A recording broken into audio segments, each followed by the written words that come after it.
प्रधानमंत्री मोदी ने हमारे देश से वीआईपी कल्चर को खत्म करने की एक मुहिम तो चलाई, लेकिन साथ ही उन्होंने एक और नया प्रयोग भी किया, और वो ये कि कैसे वो जमीन से जुड़े कार्यकर्ताओं को, जमीन से जुड़े नेताओं को बड़े पदों पर लाकर उन्हें एक बड़ा मौका देकर एक नई परंपरा शुरू करते हैं। बीजेपी ने नितिन नबीन को अपना राष्ट्रीय कार्यकारी अध्यक्ष बनाकर सबको चौंका दिया है, और आज पूरे देश में नितिन नबीन की चर्चा हो रही है। नितिन नबीन सिर्फ 45 साल के हैं, और जब उनके नाम की घोषणा की गई तब इस देश के लोगों ने इंटरनेट पर ढूंढना शुरू किया कि आखिर वो हैं कौन।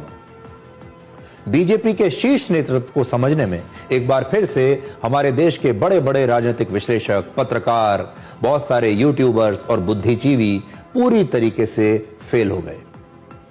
आपने देखा होगा, जब इस प्रकार की बड़ी बड़ी पार्टीज होती हैं जहां पर बड़े बड़े पत्रकार जाते हैं, बुद्धिजीवी जाते हैं, उनसे लोग पिछले काफी समय से एक ही सवाल पूछते थे कि बीजेपी का अगला अध्यक्ष कौन होगा। पिछले कई महीनों से बीजेपी अध्यक्ष के तौर पर अलग अलग नामों की बड़ी चर्चा हो रही थी। बड़े बड़े जो धुरंधर एक्सपर्ट्स हैं वो बताते थे कि ये 2 नाम चल रहे हैं, ये 3 नाम चल रहे हैं, इन्हीं 3 नाम में से कोई एक बनेगा। और बड़े विश्वास के साथ ये धुरंधर एक्सपर्ट्स बताया करते थे जैसे उन्हें सब पता है कि बीजेपी में क्या चल रहा है। 2-3 कैबिनेट मिनिस्टर्स के नाम लिए जाते थे, कहा जाता था कि इन्हीं में से कोई बनेगा। और बहुत सारे ऐसे धुरंधर एक्सपर्ट्स सोशल मीडिया पर लगातार पोस्ट डालते थे, यूट्यूब पर वीडियोस बनाते थे। कई लोगों ने तो सोशल मीडिया पर नाम भी दे दिए थे कि फाइनल हो गया है कि इन 3 में से एक बनेगा। फिर यह भी बता दिया कि इन 3 में से वो एक कौन है जो अगला बीजेपी का राष्ट्रीय अध्यक्ष बनने वाला है। लेकिन ये सारे लोग गलत साबित हुए, और इनमें से किसी ने भी नितिन नबीन के नाम की दूर दूर तक सपने में भी कल्पना नहीं की थी। 14 दिसंबर को नितिन नबीन के नाम की घोषणा करके बीजेपी ने एक बार फिर से साबित कर दिया है कि जहां सारे विश्लेषकों की सोच खत्म होती है, वहां से बीजेपी के शीर्ष नेतृत्व की सोच शुरू होती है। और बीजेपी को डिकोड करना आसान काम नहीं है। बीजेपी देश की दूसरी पार्टियों से अलग कैसे है, आप अगर इसे समझना चाहें तो इन तस्वीरों को देखिए। आज नितिन नबीन का दिल्ली के बीजेपी मुख्यालय में जबरदस्त स्वागत किया गया, जहां उन्होंने राष्ट्रीय कार्यकारी अध्यक्ष का कार्यभार संभाल लिया। जबरदस्त प्रकार से उनका स्वागत किया गया। नितिन नबीन के बीजेपी मुख्यालय पहुंचने से पहले ही इस देश के गृह मंत्री अमित शाह, बीजेपी के राष्ट्रीय अध्यक्ष जेपी नड्डा और कई सीनियर केंद्रीय मंत्री और सांसद बीजेपी के कार्यालय पहुंच चुके थे, और ये सभी लोग पहले से आकर खड़े होकर नितिन नबीन का इंतजार कर रहे थे। करीब आधे घंटे के इंतजार के बाद जब नितिन नबीन पार्टी के मुख्यालय पहुंचे तो इन सभी मंत्रियों ने और सांसदों ने फूल मालाएं देकर, फूलों के गुलदस्ते देकर उनका स्वागत किया। गृह मंत्री अमित शाह और बीजेपी अध्यक्ष जेपी नड्डा ने नितिन नबीन को बीजेपी कार्यकारी अध्यक्ष की कुर्सी पर बाकायदा बैठाया फूल देकर। और ये तस्वीरें बताती हैं कि बीजेपी में संगठन ही सर्वोपरि है, और राष्ट्रीय कार्यकारी अध्यक्ष के सम्मान में पूरी पार्टी एक साथ खड़ी हुई नजर आई। चाहे कोई बड़ा नेता हो, चाहे कोई छोटा नेता हो, अगर नितिन नबीन अब कार्यकारी अध्यक्ष बन गए हैं बीजेपी के, तो फिर सभी उनके सम्मान में खड़े हुए हैं। और ये एक बिल्कुल अलग तरीके की कल्चर है बीजेपी में, जो बीजेपी को बाकी पार्टियों से अलग बनाती है।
अब आपको बताते हैं कि नितिन नबीन कौन है। वो नीतीश कुमार सरकार में पथ निर्माण और नगर विकास और आवास मंत्री हैं। उनका जन्म 23 मई 1980 को रांची में हुआ था। उन्होंने इंटरमीडिएट यानी 12वीं तक की पढ़ाई की है और राजनीति उन्हें विरासत में मिली है। उनके पिता नवीन किशोर सिन्हा बिहार बीजेपी के एक बड़े नेता थे। वर्ष 2006 में अपने पिता के निधन के बाद नितिन नबीन चुनाव लड़े और सिर्फ 26 साल की उम्र में पहली बार वर्ष 2006 में विधायक बन गए। इसके बाद वो लगातार 5 बार विधायक चुने गए और नितिन नबीन को बीजेपी में एक कार्यकर्ता के तौर पर काम करने का एक लंबा अनुभव है और वर्ष 2019 में उन्होंने सिक्किम में चुनाव प्रभारी के तौर पर जिम्मेदारी संभाली थी और इस समय वो छत्तीसगढ़ राज्य के बीजेपी के प्रभारी भी हैं। वर्ष 2023 में छत्तीसगढ़ में बीजेपी की जीत में नितिन नबीन की भूमिका की काफी सराहना की गई थी और इसी तरह से वर्ष 2024 में बीजेपी ने छत्तीसगढ़ में 11 में से 10 लोकसभा सीटें जीती थी। ऐसा कहा जाता है कि नितिन नबीन ने जमीनी स्तर पर संगठन को मजबूत किया था, जिसका फायदा बीजेपी को मिला। अब आपको नितिन नबीन का एक बयान सुनाते हैं। यह बयान उन्होंने अपने नाम की घोषणा से कुछ घंटे पहले अपने विधानसभा क्षेत्र में कार्यकर्ताओं से बातचीत के दौरान दिया था और इससे आपको यह पता चलेगा कि बीजेपी कैसे काम करती है। मैं इन कार्यकर्ताओं को तहे दिल से अभिनंदन करता हूं, जिन कार्यकर्ताओं के परिश्रम और मेहनत के बल पर आज भारतीय जनता पार्टी इस मुकाम पे पहुंची है और जो बांकीपुर विधानसभा की जीत है इसका श्रेय निश्चित रूप से उन कार्यकर्ताओं को जाता है जो लगातार 9 बार से भाजपा का कमल खिल रहा है। मेरे पिता स्वर्गीय नवीन किशोर प्रसाद सिन्हा के समय से बांकीपुर का ये क्षेत्र और पटना पश्चिम का ये क्षेत्र लगातार भाजपा के को समर्थित करते रहा है। मैं इस क्षेत्र की जनता को भी हृदय से प्रणाम करता हूं, नमन करता हूं और इन हजारों कार्यकर्ताओं को भी अभिनंदन करता हूं जिनके परिश्रम के बल पर कई नितिन नवीन बनते हैं, कई नरेंद्र मोदी बनते हैं। इन कार्यकर्ताओं के मेहनत और परिश्रम के बल पर यानी जो कार्यकर्ता है उसकी मेहनत कभी बेकार नहीं जाती। अब सबसे बड़ा सवाल यह है कि बीजेपी के शीर्ष नेतृत्व ने बड़े बड़े दिग्गज और पुराने नेताओं को छोड़कर नितिन नबीन को ही क्यों चुना। इसकी कई वजहें हैं। पहला, संगठन और सरकार दोनों में काम करने का अनुभव। वो पिछले 19 वर्षों से बीजेपी में और पिछले 4 वर्षों से बिहार की सरकार में काम कर रहे हैं। नितिन नबीन ने बिहार में बूथ स्तर पर लंबे समय तक काम किया है। बिहार के अलावा छत्तीसगढ़ और सिक्किम में भी उनके पास संगठन में काम करने का लंबा अनुभव है। यानी एक ऐसा व्यक्ति जो सरकार में प्रशासन भी जानता है और संगठन में काम करना भी जानता है। दूसरा, उनकी बहुत ही साफ सुथरी छवि और लो प्रोफाइल नेता। नितिन नबीन 2006 से विधायक हैं, लेकिन उन पर अब तक किसी भी तरह के भ्रष्टाचार का कोई आरोप नहीं लगा है। तीसरा, उनकी कम उम्र, यानी वो युवा नेता है। नितिन नबीन की उम्र सिर्फ 45 साल है और पिछले कुछ वर्षों में बीजेपी में युवाओं को लगातार आगे प्रमोट किया जा रहा है। ये एक तरह से बीजेपी में एक जनरेशनल शिफ्ट है। चौथी बात, केंद्रीय नेतृत्व का उन पर भरोसा। प्रधानमंत्री नरेंद्र मोदी और गृह मंत्री अमित शाह दोनों का उन पर बहुत भरोसा है और इस साल बिहार विधानसभा चुनाव के दौरान जब अमित शाह बिहार में थे तो वो छठ पर्व के मौके पर नितिन नबीन के घर गए थे। इससे आपको पता चलेगा। पांचवी बात, राष्ट्रीय स्तर पर एक नया संदेश बीजेपी ने देने की कोशिश की है। बिहार से राष्ट्रीय कार्यकारी अध्यक्ष को बनाकर बीजेपी बिहार को राष्ट्रीय स्तर पर मजबूत पहचान देना चाहती है। बिहार से एक बीजेपी ने अपना राष्ट्रीय अध्यक्ष चुन लिया है। यह प्रधानमंत्री मोदी की मिशन ईस्ट नीति का भी एक हिस्सा है।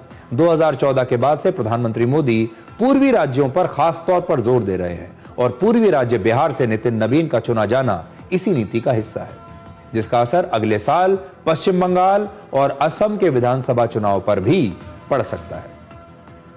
और जैसे ही नितिन नबीन को राष्ट्रीय कार्यकारी अध्यक्ष बनाया गया, लोगों ने सोशल मीडिया पर, आप जानते हैं सबसे पहले क्या ढूंढना शुरू किया इंटरनेट पर। ज्यादातर लोग इंटरनेट पर उनकी जाति को ढूंढ रहे हैं। नितिन नबीन कायस्थ जाति से आते हैं और कायस्थ जो वर्ग है वो भारत की जनसंख्या में उनका जो हिस्सा है वो 1% से भी कम है।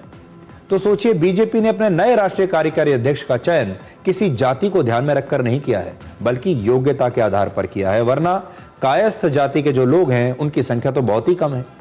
नितिन नवीन से पहले बीजेपी के शीर्ष नेतृत्व ने अपने फैसलों से पहले भी लोगों को चौंकाया है। जैसे मध्य प्रदेश में मोहन यादव को, राजस्थान में भजन लाल शर्मा को मुख्यमंत्री बनाकर चौंकाया। 2014 में जब मनोहर लाल खट्टर को हरियाणा का मुख्यमंत्री बनाया गया था, तब भी किसी ने यह सोचा नहीं था। इसी तरह बीजेपी ने रामनाथ कोविंद और द्रौपदी मुर्मू को राष्ट्रपति बनाकर भी सबको चौंकाया था। और इसी साल जब सीपी राधाकृष्णन को उपराष्ट्रपति बनाया गया, उस समय भी उनके नाम को लेकर कोई चर्चा नहीं चल रही थी। यानी बीजेपी ने, जो धुरंधर एक्सपर्ट्स हैं, राजनीतिक एक्सपर्ट्स, जो अपने आप को कहते हैं कि उन्हें सब कुछ पता है, हर बार उन्हें गलत साबित किया है।